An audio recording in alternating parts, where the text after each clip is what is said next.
आंबेगाव तालुका पंचायत समिती सभापतीपदी कैलासभाऊ काळे राष्ट्रवादी काँग्रेस पक्ष आणि उपसभापतीपदी ज्योती पारधी यांची बिनविरोध निवड झाली. दिलीप वळसे पाटील स्वतः उपस्थित होते. तर काय काका कोण कोण इच्छुक होतं आणखीन काय सभापती आणि उपसभापती पदासाठी?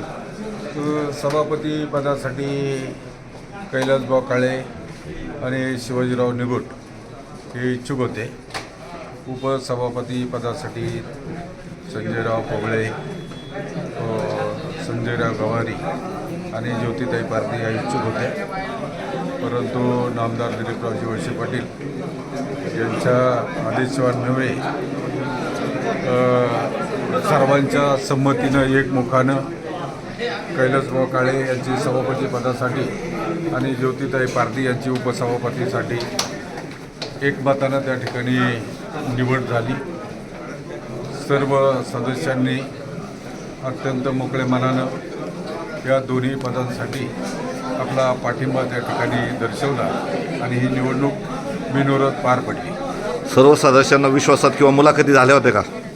सर्वांशी साहेबांनी चर्चा केली होती, सर्वांची मतं त्या ठिकाणी जाणून घेतलेली होती. परंतु एकंदरीत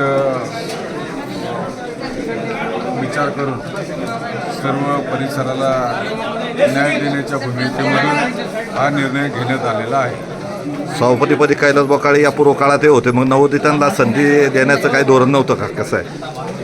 आणि एकंदरीत कैलासभाऊ काळे हे गोळेगाव स्थित आहेत, गाव मोठं आहे आणि त्यांचा समाजाशी आणि विकास कामाशी त्यांचं असलेलं एकंदरीत नॉलेज पाहता सर्वसामान्य जनतेला न्याय देण्याच्या दृष्टिकोनातून हा निर्णय घेण्यात आलेला आहे.